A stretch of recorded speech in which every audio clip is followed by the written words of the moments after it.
You found yourself on another episode of Locked On Bulls. On today's episode, we're going to talk about Ayo Dosumu scoring his career high in points in the win against the Atlanta Hawks. The young Bulls overall really stepping up big time in this win. And can the Bulls, do they still have enough runway to avoid the play-in tournament if they keep playing above 500 basketball? We're going to talk about all that and more right after this.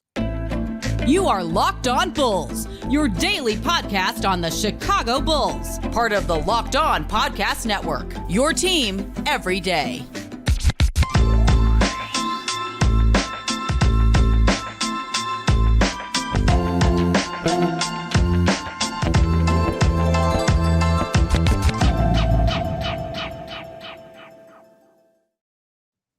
Welcome to another episode of Locked On Bulls, member of the Locked On Podcast Network, where it's your team every single day. That's Pat the Designer, host and creator of the Windy City Breeze and host of the Chicago Bears podcast over at ESPN 1000. I'm Haize, host and creator of Chicago Bulls and Chicago Bears Central podcast and YouTube pages. And today's episode is brought to you by LinkedIn Jobs. LinkedIn Jobs helps you find the qualified candidates you want to talk to faster. Post your job for free at linkedin.com/LockedOnNBA. That's linkedin.com/LockedOnNBA to post your job for free. Terms and conditions, they do apply. All right, Pat, we got this dub over the Atlanta Hawks. This was a game where the Atlanta Hawks led throughout most of the first half. The Bulls did have the lead going in, coming out of that first half. We had only held the lead in that first half for a little over 4 minutes. We come back to win this game by 10 points with big nights. DeMar DeRozan, 29 points. Ayo Dosumu, 29 points. Kobe White started off slow scoring-wise. He ends up going 8 of 17 from the field for 20 points as well. We have 4 players that score over 20 or more points in this game. And then Jevon Carter, surprisingly, leading the bench, 25 minutes, 11 points. Pretty solid light from Jevon Carter as well. But the story of this game is going to be the two-way play of Ayo Dosumu. He not only stepped up hugely offensively, going 5 of 7 from three-point range, tipping in 7 assists, 2 rebounds, 1 steal, 1 block, but the defense he played on the guards of the Atlanta Hawks really made the difference. He got the Bulls so many more easy buckets by getting out in transition, forcing things like that, finishing around the rim well, shooting the three ball well. Ayo Dosumu was all over the basketball court for the Chicago Bulls today. How you feeling, Pat? I was excited to see it. I mean, listen, it was a very good game for Ayo Dosumu, somebody who came out and you know what he's going to do. He sees Trae Young, and I don't know what it is about Trae Young that he just got personal beef with. Maybe it's the fact that you can see a scout from a mile away through the hair. But it's just one of those things to me where Ayo just knows how to keep this guy in check. He knows he doesn't like physical play, doesn't like to be roughed up on the way up the court, doesn't like to be pushed around when he's trying to get over screens, doesn't like to be run into on screens and things like that. So the fact that Ayo has kind of returned to the Ayo Dosumu that we saw of his rookie year defensively is leading to me, Ayo, so many more opportunities to be an offensive impact player. Because you're doing that on the court while Zach LaVine is out. Basically, I can get the steal. I can kick it to Kobe. Everybody's worried about Kobe. Nobody's worried about me offensively as much. Wide open, boom. And being able to knock down the three ball. The fact that Ayo Dosumu has shot the three ball so well over the last couple of games, 5 for 7 tonight. I believe that tied his career high in three-pointers made. And on top of that, being able to go out there and finish the tough layups and make the wide open ones. I don't know. He always can finish like the weird one-handed to the right where there's like a hand in his face, somebody's fouling him from behind. He can make those layups. The open ones were tough, but Ayo Dosumu balled out today. And listen, he saw a mismatch when they went down the court the other way. They had Trae Young on him for a little while. They had DeJounte on him for a little while, and he attacked on it every step of the way. Great game tonight by Ayo Dosumu.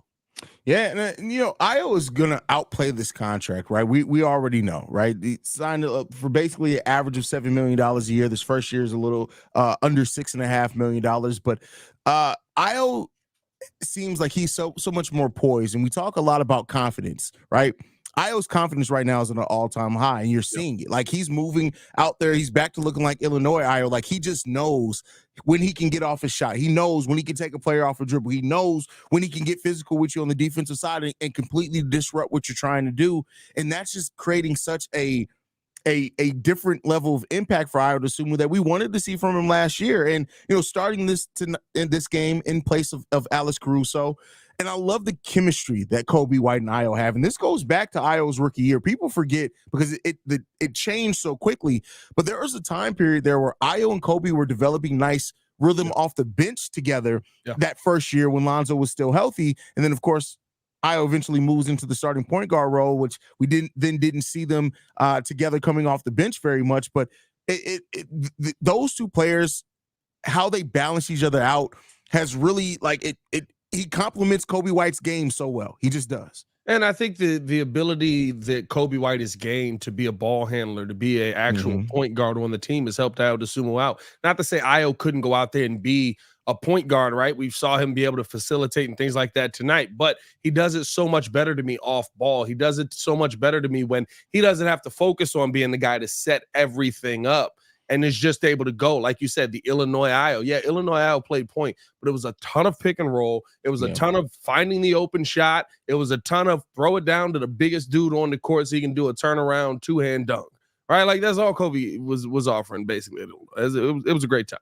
But realistically speaking, this is the Ayo Dosumu that you thought you drafted. This is the one you had your rookie year. Now we're seeing him start to bounce back, getting a lot more comfortable, getting consistent time on the floor with Coby White. And I think this was one of the reasons why a lot of people looked at Zach LaVine and DeMar DeRozan being a part of this team and saying, you've got these young pieces that don't seem to be able to take a step forward because their time is fluctuating because they're the role players off the bench. What I will say is, I don't know if I'm all the way like Ayo Dosumu's the starting guard of the future for this team, starting two guard or anything. I see that, right? Like, oh, here he goes. Still feels like a hot game from a role player. Like it's a really good game. It was a really dominant effort on both ends. I've seen guys be able to come off of the bench and give you that level of intensity for a couple of games. Can he do this on a consistent basis? That's my biggest question with Ayo Dosumu right now, because if you can be a 18 to 20 point per game scorer, that's not a bad combination with what Coby White's able to give you. Well, the thing is, I don't even know if it has to be 18 point per game. Like I look at Ayo, if he's able to give 16 points per game, even 15, I think that really helps with the branded defense. But you say you need to see it a little bit more consistently. Well, Pat, basically since the midpoint of January 13th, which we're almost a month to, Coby White has only had one game of scoring single digits. One. He's been averaging over 30 minutes per game. He's shooting the ball over 50% from the field. He's putting together, it's more than just a hot streak.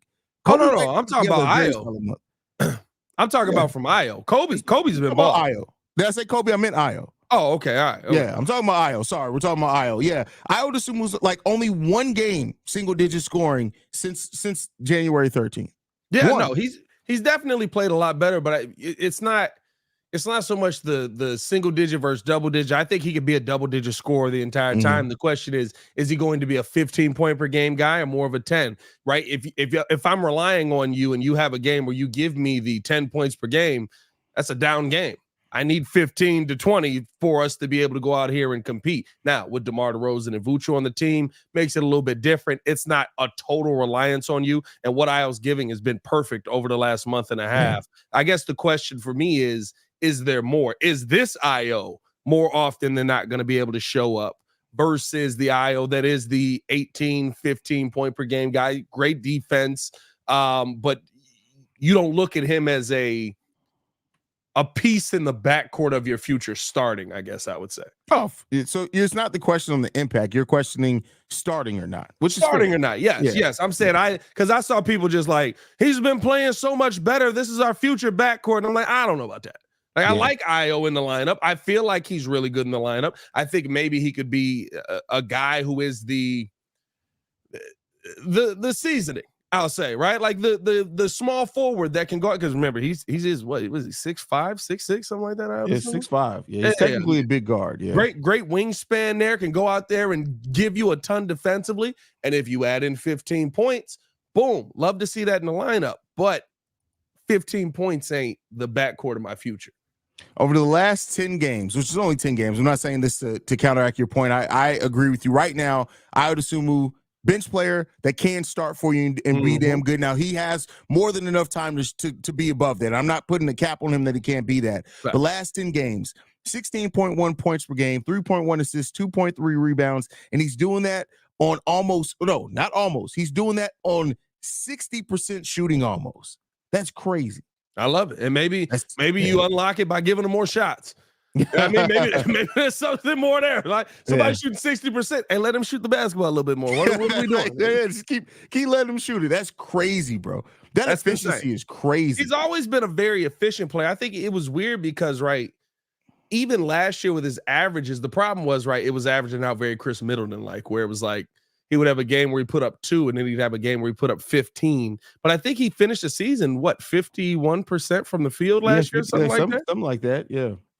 So he's never not been an efficient player. It's just, can you be that efficient night in and night out and not, right? You give me 21, you give me 4, you give me 11, you give me 28, right? Like, and we've seen that more consistently over the last stretch of games. Yeah, for sure. Next up, we're going to be talking about the Bulls' young players stepping up big time in this game. Even a stretch from Dalen Terry where he made an offensive play, a defensive play, and then a couple of possessions later made another offensive play. Dalen Terry was all over the court, man. It was great. But before we get into that, I got to talk to you guys about one of our sponsors, and that is LinkedIn. When you're hiring for your small business, you want to find quality professionals that are the right fit for the right role. That's why you have to check out LinkedIn Jobs. LinkedIn Jobs has the tools to help you find the right professionals for your team faster and for free. LinkedIn isn't just another job board. LinkedIn has a vast network of more than 1 billion professionals, which makes it the best place to hire. It gives you access to professionals you can't find anywhere else. LinkedIn does all that while making the process easy and intuitive. Hiring is easy when you have that many qualified candidates. So easy, in fact, that 86% of small businesses get qualified candidate within 24 hours. LinkedIn knows that small businesses are wearing so many hats and may not have the time or resources to hire. LinkedIn is constantly finding ways to make the process easier. They even just launched a feature that helps you write job descriptions, making the process even easier and quicker. 2.5 million small businesses use LinkedIn for hiring. Post your job for free at linkedin.com/lockedonnba. That's linkedin.com/lockedonnba to post your job for free. Terms and conditions do apply. All right, Pat, we talked about one of the young Bulls in Ayo Dosumu, but it was more than that today. More than just Ayo, who really stepped up in this game against the Atlanta Hawks. Dalen Terry had a nice stretch, which I mentioned before the break, really just giving that effort defensively. And it seemed like Dalen Terry's confidence almost got to the point as well where he was like, hey, you can't stop me off the dribble. We saw Dalen Terry take it to the rim, finishing with contact. And now he does end up finishing the game with how many points? He had 7 points. He goes 3 of 3 from the field. But then also Julian Phillips plays a little bit of minutes. Doesn't really step up hugely as far as scoring wise. But we just got to see the young Bulls and Dalen Terry, Ayo Dosumu, Kobe White all step up meaningfully for the Bulls today. How are you feeling about this young core going forward into the future? I mean, listen, let's start off with Javon Carter. No, I kid. But Javon Carter did play well today. That's all the time. If we're talking about young core and Javon Carter's one of the players mentioned in the young core, I know he's 28, but Jesus. His face looks 45. But still, here's the thing, right? When I look at this young core, we have a young core that is possibly one guy that could get himself to star status. Right now, to me, that guy is Kobe White. And you have a solid core of role players. And I'll be honest with you. Maybe Ayo Dosumu can end up being more, right? Again, shooting 60%, give him the ball more, let him shoot the basketball. Let's see what falls and what doesn't. It feels like the baby Bulls.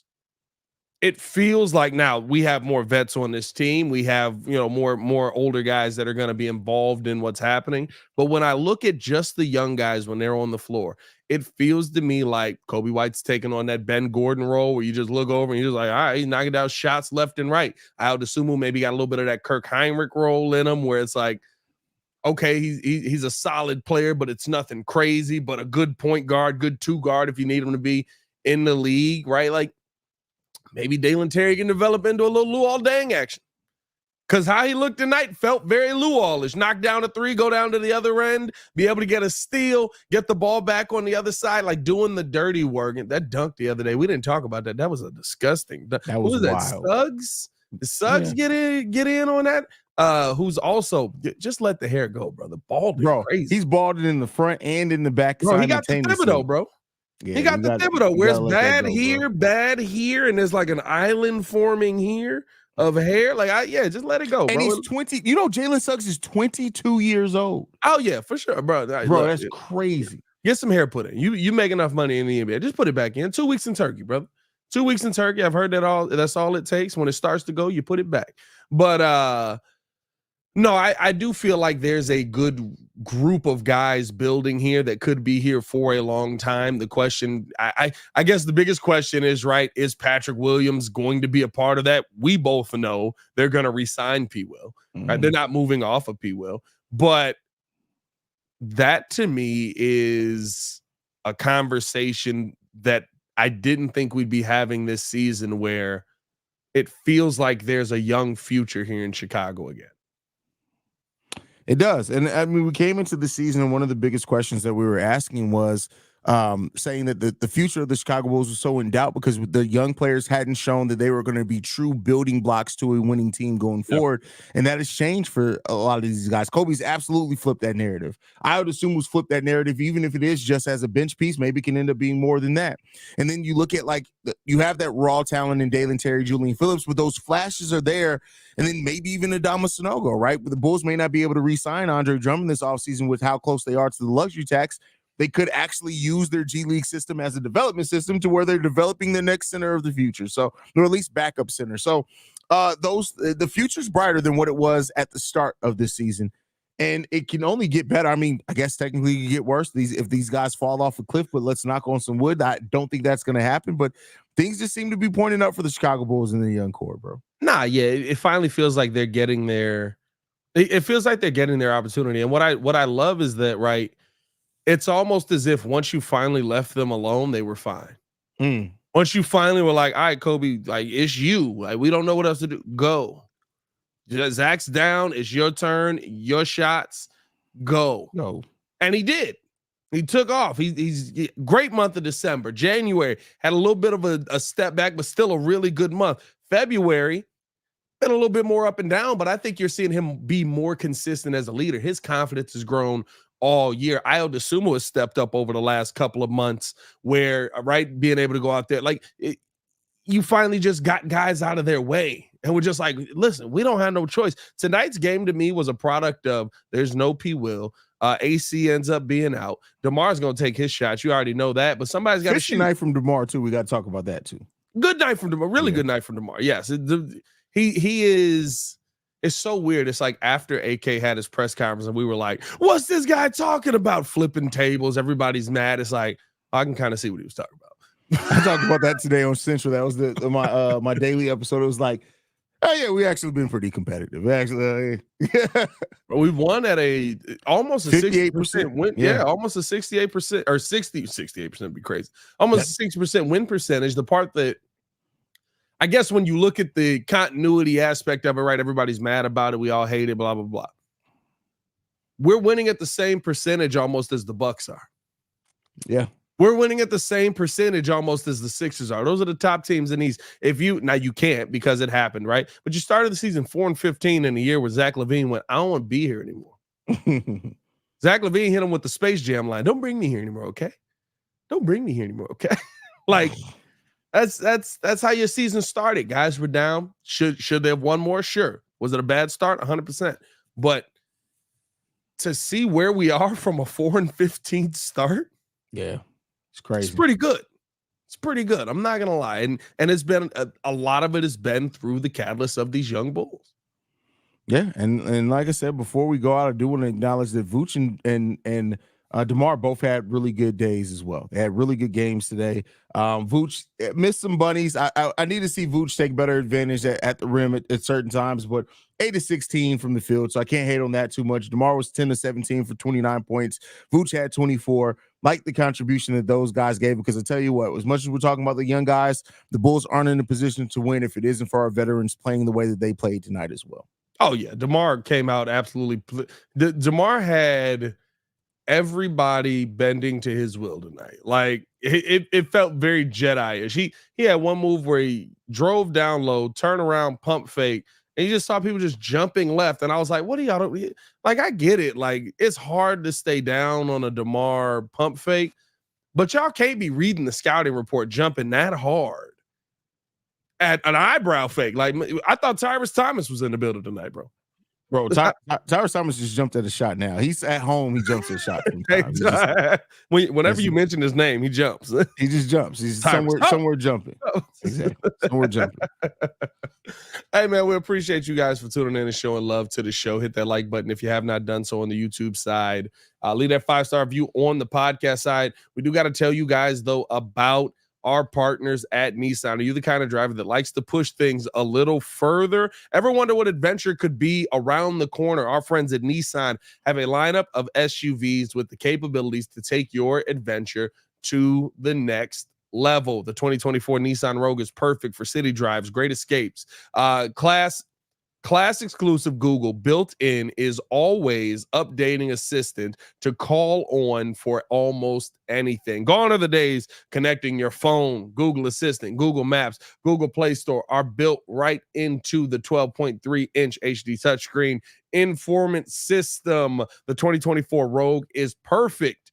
Is the perfect mid-size crossover for your next adventure. They've also got the Nissan Armada out there, and it will change what you expect from a full-size SUV. Picture a rugged 4x4 that can seat up to 8 in first class, luxury and style, tow bigger, and explore further in 2024 Armada. You might need that here in Chicago if we ever get snow again, which I'm cool with not having happen. Like, it's been ridiculously nice outside. Take the Nissan Rogue, Nissan Pathfinder, or Nissan Armada and go find your next big adventure. Shop NissanUSA.com. My voice crack a little bit on that one. Just a little bit. Just a little crazy. I mean, it's been a heavy day of content though, so it is what it is. Tough time. Now, with that said, with the improved play, we talked about the Bulls, a near 60% win percentage, basically since December. Can the Bulls, I know we talked about it briefly and kind of, we're a little bullish on the idea, but can the Bulls realistically do enough winning on the back half after the All-Star break to catch in to the 6th seed and avoid the play-in? Who right now is held by the Orlando Magic, who are 6-4 in their last 10. They have a 3.5 game advantage over the Chicago Bulls. Here's where it gets tough for the Bulls, right? It's not to say that they can't. The question for me is how do they catch the teams in front of them? If I'm not mistaken, I believe we played all of our games versus the Heat already. We have another Heat matchup. We played like 3 games versus the Heat to start. We played 3 games against the Heat. It felt like over like the first 4 weeks. 2 weeks, bro. Legit. Like it was over and done with. They were like, let's just get this out of the way. So no, we don't. We have 2 more matchups against the Cleveland Cavaliers, which are ahead of us on this on that list. Ahead of us. We're not catching them. Yeah. Oh yeah. True. But teams in the play-in, I think have we played all our games against other play-in teams?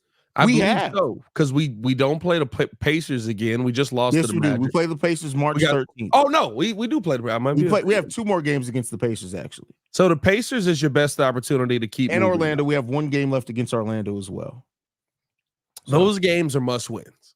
Those games are must wins for you to move up. But I guess right, maybe you can get ahead of the Heat here, because the Heat are very banged up. They're I don't know if you saw that pre-Super Bowl game, but like they probably lost 4 players in that game alone. Yeah, that was crazy. Legitimately, like Rozier goes down, like nothing major, but guys are going to be banged up for a little while, so you end up dropping a couple games here and there that you might not have dropped.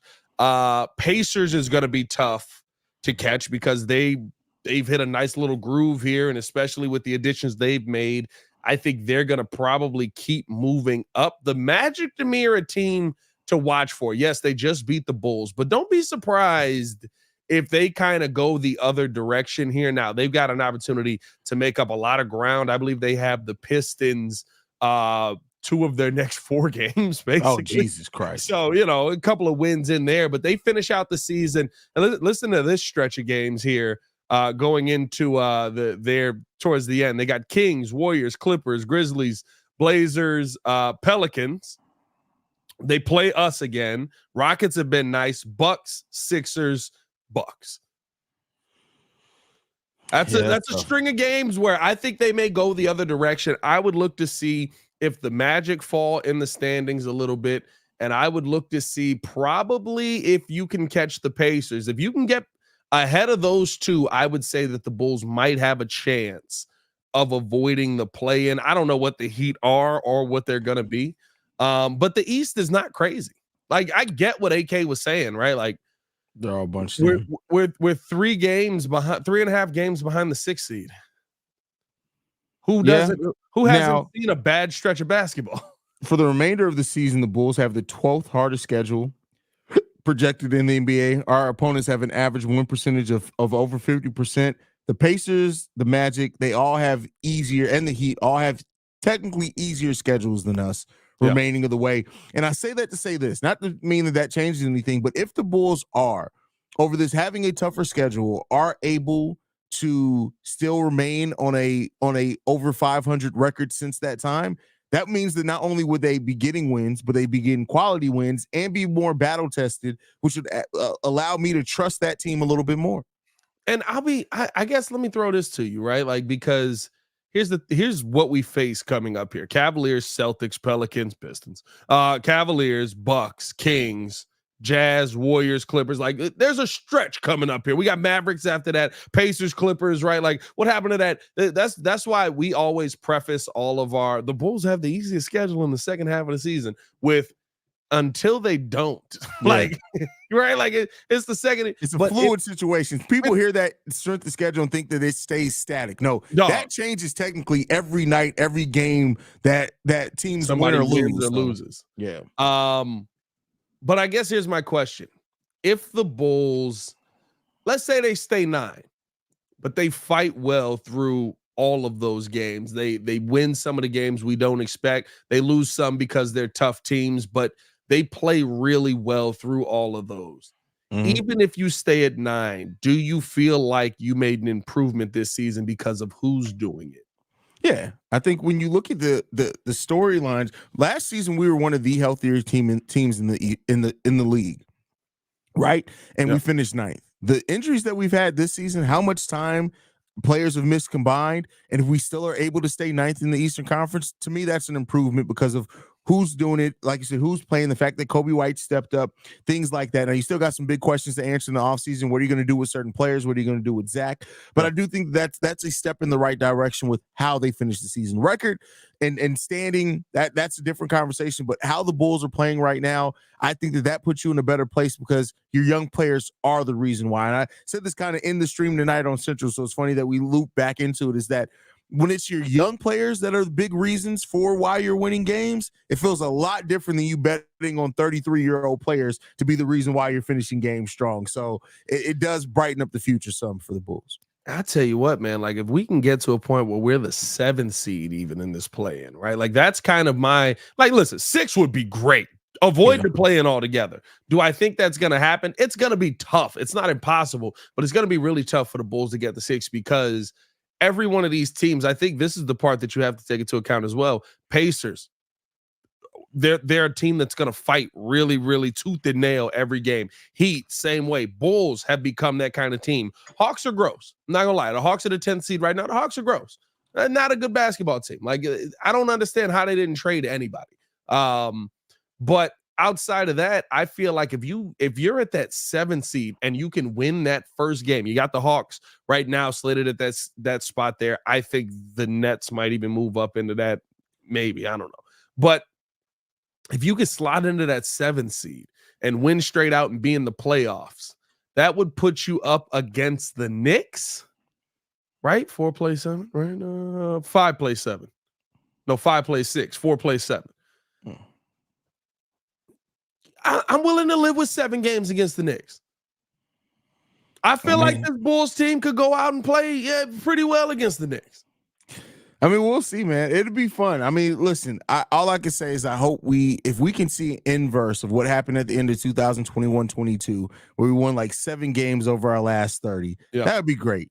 That'd be great. Let's see the opposite of that. Let's have some fun here towards the back end of the season. All we got to talk about is the number 1 overall pick, trading Justin Fields or drafting Caleb Williams and the Chicago Bulls. That's what we got.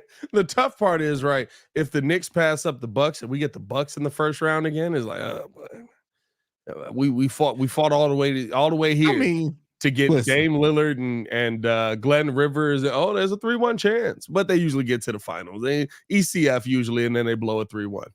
Yeah, I mean, listen, getting Kobe, Ayo, P. Will if he comes back healthy, getting those guys some actual playoff series rather than just a play-in single elimination tournament. I think there's something to be said about what that also does to the development, because the last time we were in the playoffs, this wasn't Kobe, this wasn't Ayo, and those guys with the confidence they're playing now, regardless if they only win 1 game or whatever, I think that can be a big thing heading into the offseason to go ahead and build off on what they're already doing. So.